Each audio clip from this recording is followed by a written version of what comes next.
கீழ் கமலத்தின் தங்கை என்ற சிறுகதை தொகுப்பு குறித்து பேசுவதற்கு விருதுநகர் இந்து நாடார் செந்தில்குமார் நாடார் கல்லூரியின் முதுகலை தமிழ்துறை உதவி பேராசிரியர் முனைவர் வி.சா. அசோக்குமார் அவர்களை நூல் குறித்து பேச வருமாறு அன்போடு அழைக்கின்றேன்.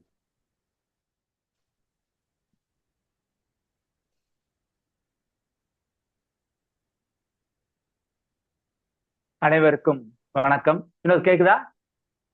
கேக்குது கேக்குது. அஞ்சரி தும்பி இலக்கிய வட்டத்தின் வாசகர்கள் அனைவருக்கும் என் பணிவான வணக்கங்கள். சில படைப்பாளிகளின் படைப்புகள் மட்டுமே நமக்கு நம்மையே அடையாளப்படுத்தும்.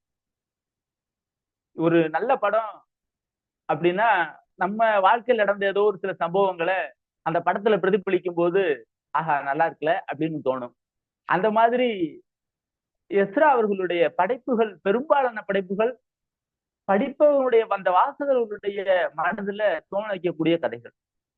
ஏதோ ஒரு நாள்ல ஏதோ ஒரு சம்பவம், அது நமக்குள் நிகழ்ந்த அந்த சம்பவத்தை நினைவு கூறுவதாக அவரது கதைகளை பெரும்பாலும் பார்க்கலாம். அப்படி நமக்கு நெருக்கமான ஒரு படைப்பாளியாக, மனித குலத்தினுடைய இயல்பான யதார்த்த படைப்புகளை தரக்கூடிய ஒரு மனிதராக எஸ்ரா அவர்களை நம்ம பார்க்கலாம். இன்னும் சொல்லப்போனா ஏதோ ஒரு மயக்கம் அவர் நடையிலையும் சரி, அவருடைய படைப்பாளர்கள் அந்த படைப்புடைய பாத்திரங்களையும் சரி, ஒரு மயக்கம் நமக்குள்ள விழுந்துகிட்டே இருக்கு. எப்படி ஆட்டோகிராஃப் படம் பார்க்கும்போது ஆமால நம்ம பள்ளி காதல், கல்லூரி காதல், இல்ல பேருந்து காதல், அப்படி ஏதோ நினைவுகள் வருவதை போல எஸ்ரா அவர்களுடைய கதைகளை படிக்கும் போதெல்லாம் ஒவ்வொருத்தரும் அவர்களுடைய வாழ்க்கையை திரும்பி பார்க்கிறார்கள் அப்படின்னு சொல்லலாம். நான் ஒரு புதுமைப்பா சொல்றேன், எனக்கு நேர்ந்த அனுபவங்கள் அப்படி. அவரு கதைகளை படிக்கும் போதெல்லாம் எனக்கு நேர்ந்த அனுபவங்கள் அப்படித்தான் இருந்துச்சு. அப்படி ஒரு புத்தகம் சைக்கிள் கமலத்தின் தங்கை அப்படின்னு ஒரு சிறுகதை தொகுப்பு எனக்கு கிடைச்சது. அத படிச்சு பார்க்கும்போது ரொம்ப ஆச்சரியமா இருந்தது. வெளிநாட்டு இலக்கியங்களை அதிகமா படிச்சதுனால அவருடைய தாக்கம் காரணமாக அவரே நிறைய பேட்டிகளை சொல்லியிருக்காங்க. டால்ஸ்டாயோட கதைகள் என் கதை, அதனுடைய வெளிப்பாடு என் கதைகள் இருக்கும் அப்படின்னு சொல்லியிருக்காங்க. இப்ப நான் சில வெளிநாட்டு கதைகள் பாட புத்தகங்களை பார்க்கும்போது இதுல என்ன இருக்கு, ஒரு நிகழ்வு சொல்லிட்டு அப்படி போறதுல என்ன இருக்கு அப்படின்னா நான் யோசிச்சது உண்டு. ஆனா அந்த நிகழ்வுகள் அந்த கதையை படிச்சு முடிச்சதுக்கு அப்புறம் நம்ம மனசுக்குள்ள ஏதோ ஒரு பரபரப்பு உண்டு பண்ணுது அப்படிங்கிறதா யதார்த்தம்.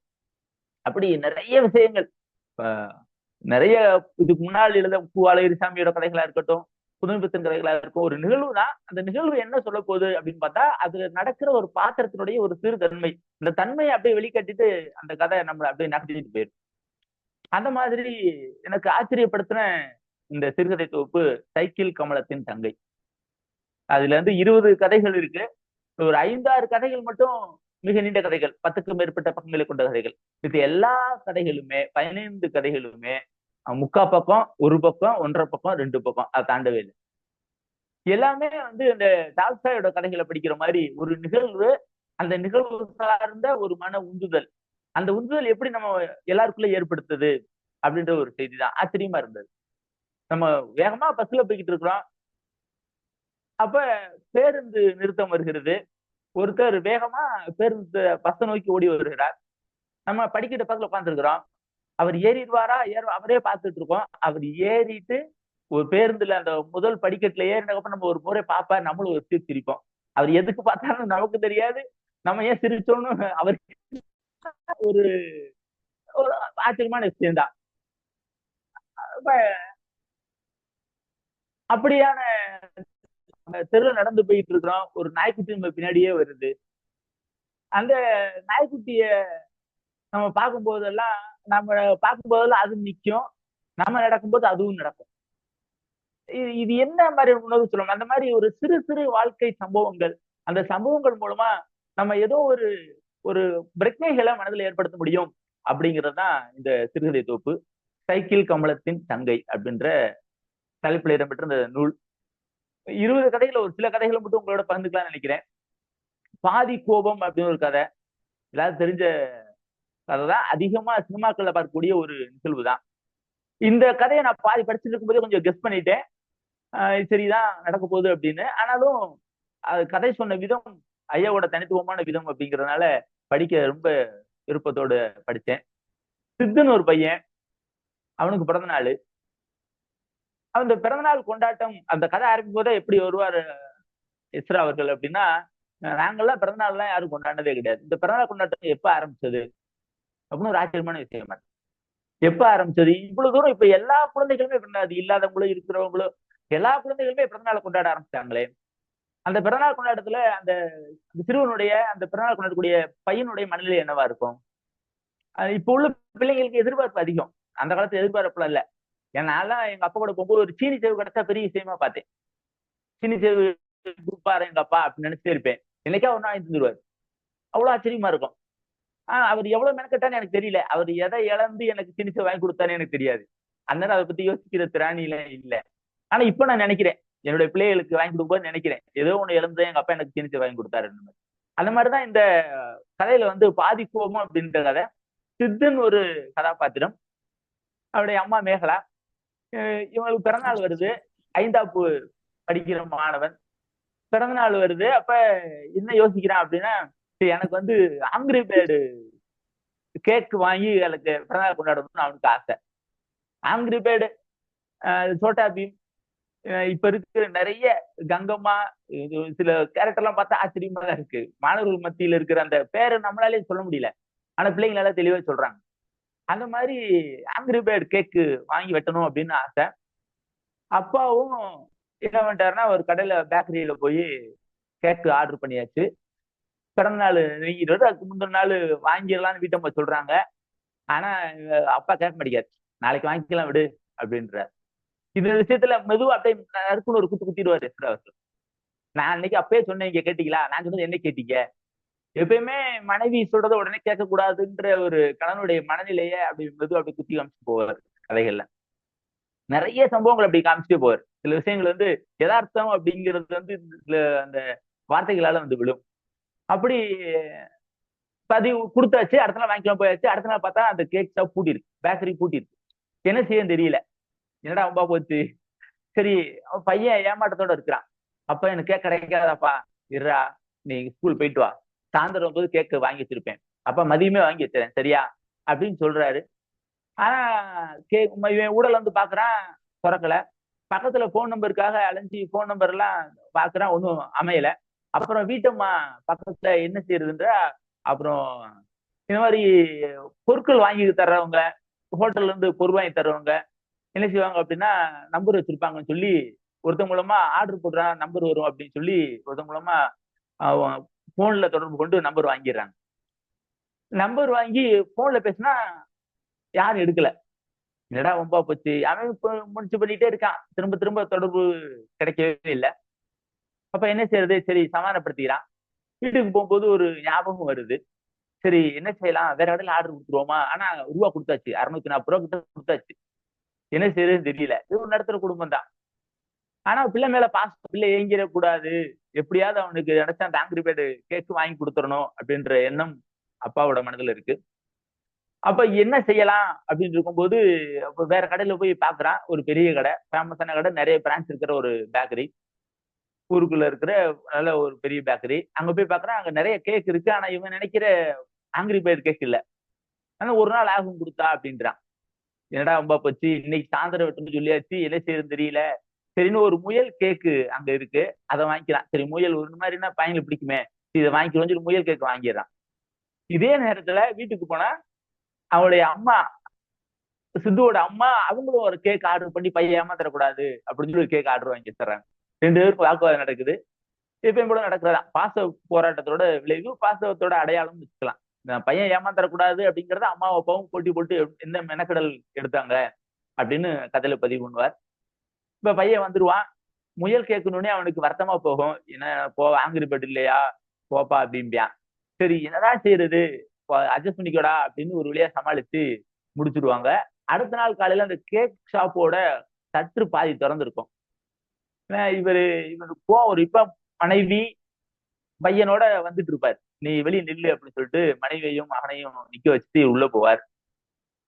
என்னப்பா இப்படி பண்ணிட்ட, கேக் ஆர்டர் பண்ண இப்படியாப்பா பண்ணுவீங்க, கடை நடத்துவீங்க அப்படி இப்படின்னு சொல்லும் போதுதான் அந்த பையன் கடையில் வேலை பார்க்குறவங்க சொல்லுவான், இந்த மாதிரி எங்க ஓனர் அவர் பேர் வந்து தியாகுன்னு பேரு, தியாக அண்ணனோட பையன் இறந்துட்டான், அவன் 6ஆவது படிக்கிறான் அப்படின்னு சொல்ல உடனே ஒரே பையனா அப்படின்பான். ஆமா ஒரே பையன் தான். அப்படி கிட்டத்தட்ட 5ஆப்பு இவன் பையன் படிக்கிறான், 6ஆப்பு அந்த இறந்த பையன் படிக்கிறான்.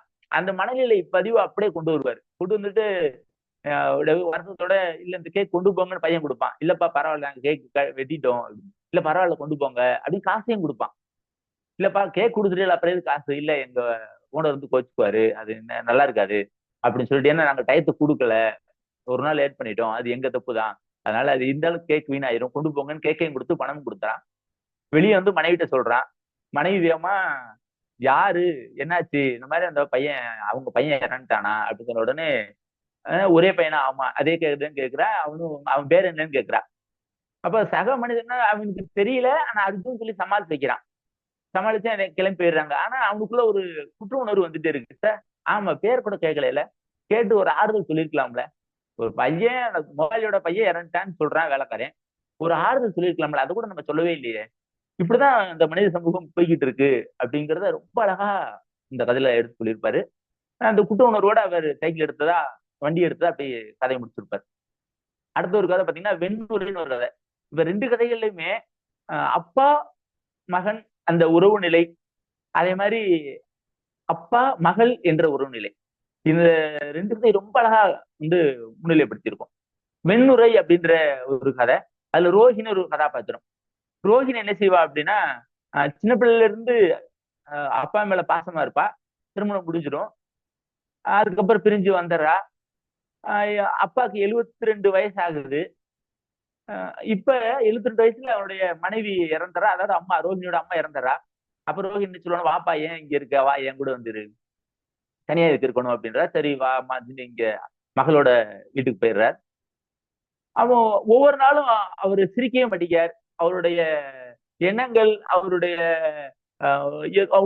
பிரச்சனைகள், அவருடைய உணர்நிலைகள் எல்லாமே தன்னுடைய மனைவியை தேடி இருக்கிற மாதிரி இருக்கு. சரி எப்படியாவது ஏதாவது செஞ்சு இவருடைய மனநிலையை மாத்தலாம் அப்படின்னு மகள் முயற்சி பண்றா. இந்த வயதான காலகட்டத்துல எப்படி குழந்தை மனது இருக்குமோ அதே குழந்தை மனதை அப்பாவிடம் பார்க்கிறார். ரொம்ப இந்த கதை ரொம்ப அழகா போகும். அப்ப என்ன செய்யறேன்னா விளையாட்டுக்கா ஒரு நாள் நான் உனக்கு சேவிங் பண்ணி விடவா அப்படின்னு சொல்லி மகள் வந்து அப்பாவுக்கு சேவிங் பண்ணி விடுறா 72 வயசுல. அது அப்படியே தொடருது. ஏதோ ஒண்ணு இது வந்து நம்ம நிறைய இடங்கள்ல ஃபீல் பண்ணலாம். இயல்பாவே ஒரு தடவை வந்து சேவிங்காவோ கட்டிங்காவோ ஒரு சலூன் போயாச்சு அப்படின்னா அந்த சலூன் கடைக்காரனுடைய அந்த ஏதோ ஒரு பேச்சோ தொடுதலோ ஏதோ ஒரு உணர்நிலை வந்து நம்மள திரும்ப அந்த கடைக்காரனை நோக்கி பயணிக்க வைக்கும். அப்ப அந்த தொடுதல் உணர்வுங்கிறது ஏதோ ஒண்ணு நம்ம கடத்துதுங்கிறது நிஜம், அதுல எந்த மாறுபட்ட கருத்தும் இல்ல.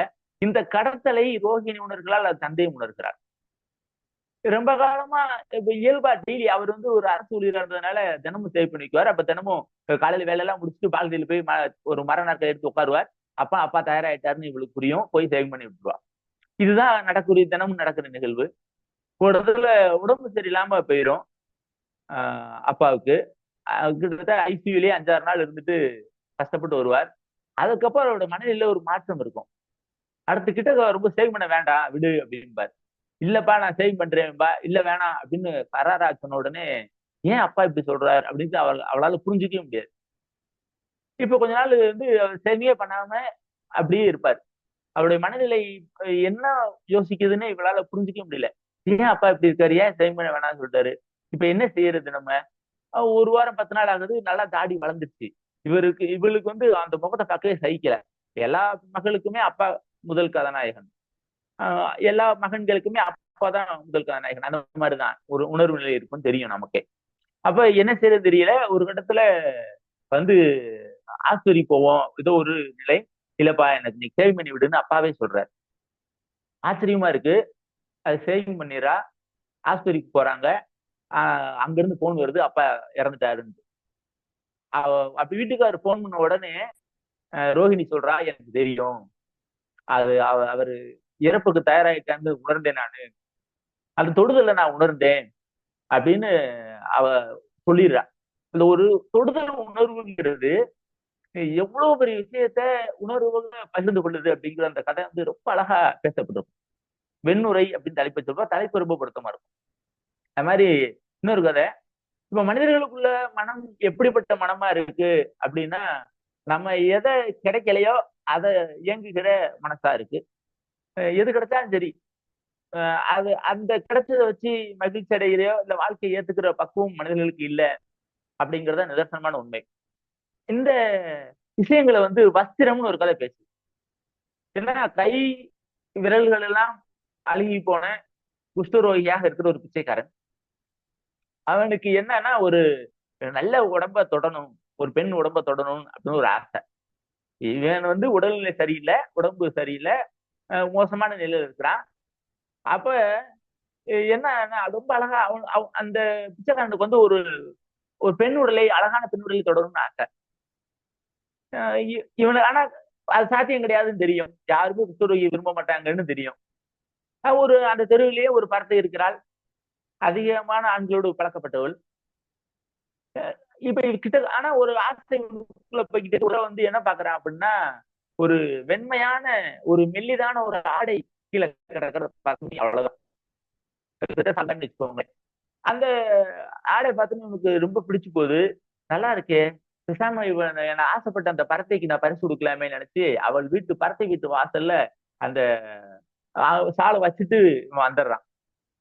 அடுத்த நாள் தற்செயலா அந்த பரத்தை பார்த்தவ எடுத்து உடம்பு மேல போத்தி பாக்குறா. அது உடம்புல இருந்து வரவே இல்லை, ஒட்டிக்கிச்சு. என்னடா இது வம்பா போச்சு, இது என்ன செய்யறது, பார்க்க நல்லா இருந்ததுன்னு எடுத்துட்டோம், இது உடம்போட ஒட்டிக்கிச்சே, என்ன செய்யறதுன்ட்டு. அப்புறம்தான் ஒரு மந்திரவாதிட்ட போய் கேட்கிறா, இந்த மாதிரி ஆச்சு, என்ன செய்ய அப்படின்னு சொன்ன உடனே அவ வந்து அந்த மந்திரவாதி சொல்றேன், இது வந்து ஒரு ஆசை நிறைவேறாத ஒரு கன்னி பெண்ணோட ஆவியில் இருக்கக்கூடிய ஒரு ஆடை. அதனாலதான் உங்க மேல நல்லா யோசிக்கோங்க, இவள் அதிகமான ஆண்களோடு தொடர்புடையவள், அவள் எந்த ஆணும் தொடாத ஒரு கன்னிப்பெண். இந்த எதிர்மனம் ஆசைப்படுகிற அந்த மனத்தை வந்து அப்படியே கதையை சொல்லிட்டே போவார்.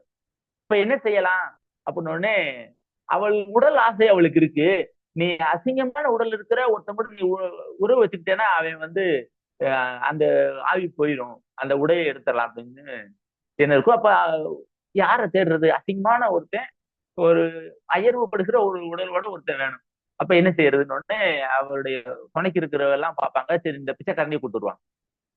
பிச்சைக்காரனோடு கூடுவாள். அப்படின்னா இவன் சொல்லுவான், அந்த ஆடையை பார்த்து இது வந்து நான் தான் உனக்கு கொடுத்தேன் அப்படின்னு சொல்லுவான். ஐயோ, நான் இந்த ஆடையை வச்சுட்டு ரொம்ப கஷ்டப்படுறேன், என்ன செய்ய தெரியல. பொண்ணு நான் எடுத்துடுறேன், ஏன்னா உணர முடியுமா, நான் எடுத்துறேன்ட்டு எடுத்துருவான். எடுத்துட்டு சரி இந்த ஆடை கொளுத்திட்டு வேகமா கொளுத்துவான். கொளுத்தும் போது அதுல எப்படி இருந்து இந்த ஆவி ஆடையில இருந்து ஒரு பெண் அழுகுரலாக இருந்தது அப்படின்னு கதையை முடிச்சுப்பார். நிறைய விஷயங்கள் மனித மனம் வந்து முரண்பட்ட ஆசைகளை நோக்கி ஓடிட்டே இருக்குங்கிறது அந்த பதிவு வந்து ரொம்ப அழகா அந்த வஸ்திரம் அப்படின்ற ஒரு கதை மூலமா கொண்டு போயிருப்பார். அது மாதிரி சர்க்கஸ் புலின்னு ஒரு கதை. மனிதர்கள் எல்லாமே பழக்கப்பட்ட வேலைக்காக பழகினவங்க, வேற எதை பத்தியும் யோசிக்கவே மாட்டோம் அப்படின்ற மாதிரி ஒரு கதை, ரொம்ப அழகான கதை. சர்க்கஸ்ல இருந்து ஒரு புலி தப்பிச்சு போயிடுது. மேனேஜர்ல இருந்து எல்லாம் லப்போதுப்பா நடிச்சுக்கிறாங்க, ஐயோ புலி போச்சு, என்எஸ்சி என்எஸ்சி என்எஸ்சின்னு அடிச்சுக்கிறாங்க. அப்ப கோமாளி சொல்றேன், நீங்க ஒன்றும் கவலைப்படாதீங்க, அது ஒன்றும் பெரிய விஷயம் இல்லைன்றான். ஏய் என்னடா இப்படி பேசுற, விளையாடுறதுக்கு நேரம், அது புலிடா, அதெல்லாம் ஒன்று இல்லைங்க அப்படின்னு சொல்லி எனக்கு ஒரு சேரும் ஒரு இசை தட்டு கொடுங்க, இசை வெளியை தட்டு கொடுங்க அப்படின்ற அதே மாதிரி கொடுப்பாங்க. நடுத்தருல சேரை போட்டு இசை தட்டு ஓட விடுறான். அது ஓடிப்போன புலி வந்து உட்காருது சேர்ல இருந்து.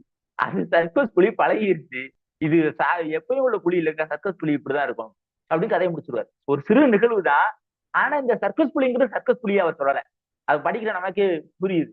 இப்போ வாழ்ந்த பழக்கப்பட்ட அந்த மனிதர்களுடைய அந்த வாழ்க்கை, அதுல இருந்து மீற முடியாத இந்த பிரச்சனைகளோடு இருக்கிற மனிதர்கள், இதெல்லாம் அப்படியே நறுக்குன்னு கொட்டி வச்சு போயிருக்காரு. நிறைய விஷயங்களை அப்படி இந்த கதைகளை ரொம்ப ஆச்சரியமா இருக்கும். அந்த மாதிரி பழைய காதலிய பாக்குற ஒருத்தன், கதை பேர் வந்து வயதின் அடையாளம்னு ஒரு கதை. பழைய காதலியே ஒருத்தன் பாக்குறான், எல்லாருக்குள்ள இருக்கிற நிகழ்வு. யாருமே வந்து முத காதலிச்சவங்களை கல்யாணம் பண்ணிருக்க வாய்ப்பே கிடையாது. அப்படி பழைய காதலிய வந்து பாக்குறான். அந்த அந்த பொண்ணு சும்மா நல்லா சந்தோஷமா இருந்தா கூட பெரிய விஷயம் இல்ல, அது எப்பயும் போல சினிமாக்களை வர மாதிரி புடிச்சு செத்து போயிருப்பேன், இல்ல ஓடி போயிருப்பேன். அந்த யாரும் இல்லாம தனியா கஷ்டப்பட்டு இருக்கான். என்னடா செய்யறது அப்பா போச்சு அப்படின்னு கூட நீ என்ன நினைச்சிட்டு இருக்கியா அப்படின்னு அந்த பொண்ணு கேட்கறா. இவன் ஆமா நான் தினமும் தூங்கும்போது நினைச்சுதான் நான் தூங்குவேன் அப்படின்லாம் சொல்லிட்டு இருக்கான். அந்த அந்த இந்த மாதிரி அவருடைய கதைகள் இருக்கிற எல்லா உணர்நிலைகளுமே நமக்குள்ள சக மனிதர்களுக்குள்ள நடக்கிற எல்லா பிரச்சனைகளையும் மன ஓட்டங்களையும் கொண்டு வந்து கொட்டும். அது சில காட்சியெல்லாம் ஆச்சரியமா இருக்கும். இப்ப மனிதர்களுக்குள்ளார வந்து அழுகை எப்பங்க வரும் அப்படின்னா, இயல்பா சாதாரணமா அழுக வந்துடும். ஆனா வெறித்தனமா பாசம் வச்சிருக்கிற ஒருத்தங்க தவறிட்டாங்கன்னா அழுக வராது. சினிமாக்கள்லயும் சொல்லியிருக்கிறாங்க. ஆனாலும் இவர் வந்து 2 கதையில அதை பதிவு பண்ணியிருப்பார். வெண்ணுரை அப்படின்ற கதையில அப்பா தவறிட்டாருன்னு சொல்லும் போது ரோஷினி வந்து பெரிய விஷயமா அழமாட்டா, ஒண்ணும் செய்ய மாட்டா. எல்லாரும் அழுதுருப்பா அழுதுருப்பா, அப்பா மேல எவ்வளவு பாசம் வீட்டுக்காரன்னு சொல்லுவான். ஆனா அழமாட்டா. ஆனா அடுத்து அவ திரும்ப அந்த சேவிங் பண்ற கிரீமோட மூடி கலந்து விழும். அந்த சேவிங் பண்ற கிரீம் வந்து லெமன் பிளேவர். அந்த சேவிங் கிரீம் வந்து அந்த லெமன் பிளேவர் காத்துல பரவும். அப்ப உட்காந்து அழுகும். அவளுக்கு அப்பாவோட நினைவுகள் வந்து கொட்டும். அதை என்ன செய்ய முடியாம அழுக முடியாம அழுவா. அந்த மாதிரி ஈர உடைகள் அப்படின்னு ஒரு கதை. அது என்னன்னா போர்க்களத்துல இருக்கிற ஒரு காட்சி. சிப்பாய் ஒருத்தன் தன்னோட போர்க்களத்துல கூடயே வந்த பழகுன சுட்டு கொண்டிருந்த ஒருத்தன் இறந்துட்டான். அவனுடைய உடலை தூக்கி கொண்டு போறான். அவன் தூக்கி கொண்டு போது அழல. 2 தான் செத்துருக்கான் போர்க்களத்துல. சிப்பாய் தூக்கிட்டு போறான் தன்னுடைய நண்பனுடைய உடலை. வர போர்க்கள காட்சிகளோ பார்க்கும்போது அவனுக்கு பெரிய விஷயமா பாதிப்பு தெரியல. அவனுடைய கூட போர்க்களத்துல சுத்தவங்களுடைய உடல்கள் கிடக்குது. மோசமான காட்சிகள் எல்லாம் பாக்குறான். அந்த போர்க்கள காட்சிகள் கொடூரமான காட்சிகள்லாம் அவன் ஒண்ணுமே செய்யல. ஆனா அவனுடைய உடலை தூக்கி ஒரு இடத்துல வந்து அவன் வீட்டுக்கிட்ட அவன் யாருமே இல்ல. வீட்டுல அவனுக்கு யாருமே இல்ல. அப்ப என்ன செய்யறான், அவனே குழி தோண்டி அவனுடைய நண்பனுடைய உடலை புதைக்கிறான். புதைச்சிட்டு அவனுடைய ஆடைகளை துவைச்சு காயப்படுறான். காயப்படும் போது அந்த ஈர உடைகள் வந்து காத்துக்கு ஆடுது. அந்நேரம் அவனுக்கு அழுக வருது. அந்த நண்பனுடைய நினைவுகள்லாம் வந்து அந்த ஈர உடைகள் கொண்டு வந்து கொட்டுது. அப்ப அழுக வருது. ஆச்சரியமா இப்படி நிறைய கதைகள் வந்து இவர் வந்து இந்த தீவிரமான பாசம் வைத்திருக்கிற நம்மளுடைய உணர்நிலை வெடிப்புகளை வந்து கதைகள்ல நிறைய கதைகள்ல வெளிப்படுத்தியிருக்காரு. இன்னும் கொஞ்சம் வித்தியாசமா இருக்கும். என்னன்னா கருப்பு பத்தான்னு ஒரு கதை. கொஞ்சம் அந்த கருப்பு பத்தான்ல 4 பறத்தைகள். 4 பறத்தைகள்ல ஒவ்வொருத்தையும் தன்னுடைய அனுபவத்தை சொல்றாங்க. முதல் பறத்தை சொல்றா, ஏய் நான் நேத்து காசே இல்ல, ரொம்ப கஷ்டப்படுறேன். கடைசியில ஒரு ஆட்டோக்காரன்ட்ட மாட்டிக்கிட்டேன். ஐயோ அப்பா மூர்க்கத்தனமா நடந்துட்டான். என்னால சமாளிச்சு வரக்குள்ள பெரும்பாடாய் போச்சு அப்படின்னு ஒரு பறத்தை சொல்றா. அடுத்து சொல்றேன், நீயாவது பரவாயில்ல, நான் பசிக்கு டீ குடிக்க காசு இல்லாம ஒருத்தன் கூட உறவு வச்சுக்கிட்டேன். என் நிலைமைய பாத்தியா அப்படின்றா. இன்னும் 3வது பறத்தை சொல்றா, அப்போ நீயாவது பரவாயில்ல, எனக்குன்னு ஒருத்தன் ஆச்சாம்பாரு. ஒரு உடம்பு சரியில்லை முடியலன்னு சொல்றேன். டாக்டர்கிட்ட போனேன். அந்த மருத்துவர் வந்து வந்து பயன்படுத்திக்கிட்டாரு. என் நிலைமை பத்தியா அப்படின்னு சொல்றா. 3 பறத்தைகளுடைய கதையை கேட்டு 4வது ஒரு பறத்தை கதையை சொல்றா. என்ன சொல்றான்னா, ஒரு போதை அசாமி என்கிட்ட வந்தான். என்னால வந்து அவனை தட்ட முடியல. பகல பூரா அவன் நான் நினைச்சிட்டு படுக்கைக்கு புத்தம் கொடுத்துக்கிட்டே இருந்தேன். அவனை என்னால வந்து அவனுடைய செயல்கள் பார்த்தா ஆச்சரியமா இருந்துச்சு. விடிய காலையில அவன் நல்லா மப்புல கிடந்தான். ஆனா அவன் முதுகுல ஒரு கருப்பு பொத்த அளவு மச்சம் இருந்தது. எனக்கு தூக்கி வாரி போட்டுருச்சு. ஐயோ, ஏன்னா காணாம போன என் மகனோட முதுகுல அதே மாதிரி கருப்பு பொத்தாம மச்சம் இருக்கும். என்னடா ரொம்ப போச்சு, இப்ப என் மகனா இவன், அவங்க கூடயே நம்ம இருந்தோம் அப்படின்னு நினைச்சிட்டு இருக்கும்போது தற்செயலா அவன் புலம்புறான், பேசுறான். அவனுடைய ஆள் வேற, அவன் நம்ம பையன் கிடையாதுன்னு வந்து உறுதிப்படுத்தினதுக்கு அப்புறம் அதுக்கப்புறம் இனிமேல் எந்த ஆணையும் தன்னை தொடவே விடவில்லை அப்படின்னு கதையை முடிச்சிருவார். ரொம்ப அழகான கதை கருப்பு பொத்தான். அப்படி நிறைய உணர்நிலைகளை வந்து அப்படி போட்டு உடைச்சிட்டே போவார். இதே மாதிரி ஒரு சிரிக்கும் பெண் அப்படின்னு ஒரு கதை. ரொம்ப யதார்த்தமான கதைன்னு வச்சுக்கோங்களேன். இந்த சிரிக்கும் பெண் கதையும் அப்படிதான். 7 வயதுல ஒரு பெண் வந்து தன்னுடைய தன்னுடைய பாவனையில மாத்திக்கிறா. சிரிக்கவே மாட்டேன்றா. ரொம்ப அழகா அந்த கதையை சொல்லியிருப்பாரு. சிரிக்கவே மாட்டேன்றா, என்ன நடந்தாலும் சிரிக்க மாட்டேன்றா. அப்போ பக்கத்துல உள்ள எல்லாருமே இவ முசுடு, என்ன இது, இப்படி எல்லாம் பண்ணிருந்தா என்ன அர்த்தம் அப்படின்னு எல்லாருமே இப்படி இவ கூட பேசவே முடியாதுன்னு சொல்றாங்க. ஒரு காலம் போய்கிட்டே இருக்க, அதை பத்தி கவலைப்படவே இல்லை. எல்லாரும் சொல்றாங்க. இவ சிரிப்பை யாரும் பார்த்தது இல்ல. ஒரு 63 வயதுல ஒரு பிச்சைக்காரன் ரோட்ல படுத்துக்கிற காட்சியை பாக்குறா. அந்த பிச்சைக்காரன் மேல ஒரு நாய் வந்து உச்சா போயிட்டு இருக்கு. அந்த காட்சியை பாக்குறா. பார்த்தோன்னு இவ்வளவு எரியாம வெடிச்சு சிரிக்கிறா. சிரிச்சதுல இருந்து அப்ப சிரிச்சுக்கிட்டே இருக்கா. அதுக்கப்புறம் தான் அவன் சிரிப்பை தொடர்றா. சிரிச்சுக்கிட்டே இருக்கிறா. என்ன இப்போ இப்பயும் யாருக்கும் அவளை பிடிக்கல. இந்த கதையை அழகா கொண்டு போயிருப்பாரு. இப்பயும் அவ சிரிச்சுட்டே இருக்கிறா, சிரிக்காத போதும் யாருக்கும் அவளை பிடிக்கல, இப்ப எதுக்கெடுத்தாலும் சிரிச்சுட்டே இருக்கா, ஆனா இப்ப யாருக்கும் பிடிக்கல அப்படின்னு கதையை முடிச்சிருப்பாரு. இப்ப இப்படி சின்ன சின்ன நிகழ்வுகள் தான், ஆனா எங்கேயோ பார்த்த ஒரு நிகழ்வுகள், நம்மை திடுக்கிட வைத்த ஒரு நிகழ்வுகள், அந்த நிகழ்வு மூலமா நமக்குள்ள ஏதோ ஒரு மனப்பறிக்கையை ஏற்படுத்திக்கிட்டே போகிற கதைகள், ரொம்ப அழகான கதைகள். இதை எல்லோரும் படிக்கணும்னு நினைச்சுக்கிட்டு கேட்டுக்கொண்டு இந்த வாய்ப்பிற்கு நன்றி கூறி விடைபெறுகிறேன். நன்றி, வணக்கம். நன்றி. இத்தனை கதைகளை இவ்வளவு குறுகிய நேரத்திற்குள் அந்த கதையினுடைய உயிரோட்டத்தோடு மிகச் சரியாக சொன்னார். ஏன்னா அன்பு அனைத்தையுமே பேசி விடுகிறது, வார்த்தைகள் இல்லாமல். அது ஒரு தொடுகையாக, ஒரு பார்வையாக எப்படி வேண்டுமானாலும் இருக்கலாம். கிட்டத்தட்ட அந்த கதைகள்ல புறம் அந்த அன்பின் காத்திருப்பு, அன்பினுடைய இயக்கம், அன்பினுடைய பரிமாற்றம் என்றுதான் நீண்டு கொண்டே இருக்கின்றது. மிக அழகாக அந்த கதைகளை எடுத்து இங்கே பேசி இருக்கக்கூடிய விசா அசோக்குமார் அவர்களுக்கு நன்றியை தெரிவித்துக் கொள்கிறோம். நன்றி.